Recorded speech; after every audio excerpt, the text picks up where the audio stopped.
The new Sage 200 web forms enable you to automate and execute tasks on the go. Today, we're going to take a look at the stock control module. Now, I'm already logged into the web forms here, so let me take you over to the stock control module, and we'll first look at the list view. Now, the list view is similar to the format of the desktop app, with the items displayed in the list below. And with this list, we have the ability to filter the items based on the columns, like so, or by manually entering values into the filter boxes located just under the column titles. You can also do this within the customer and supplier modules.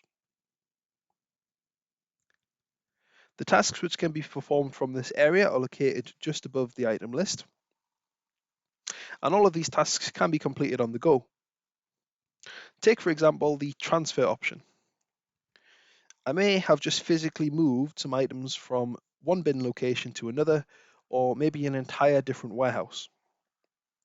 Now, instead of sending a message to someone else so that they can update the system for me, or jotting down a note for myself to do this later on, I can access the web form on the go using my iPad or tablet to update the system in real time.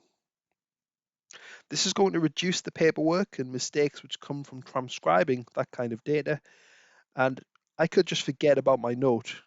So when I get back to my desk later on, I completely forget to put the data into the system.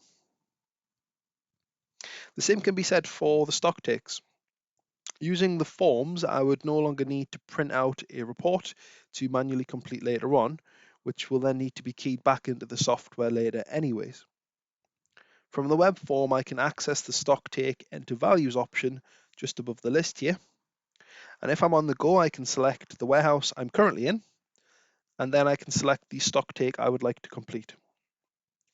This could be a stock take myself or a colleague had created earlier from our desks, but it doesn't have to be, as stock takes can be created from the web forms too.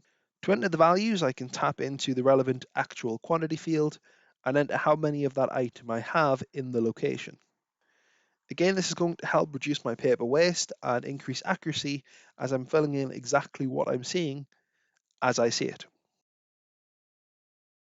Those are just a couple of the tasks which can be performed from the new web forms, but they have much more to offer. So please get yourself logged into the new web page and explore what these new web forms have to offer. And remember, this is just the beginning. Over time, we are going to add more tasks and more modules.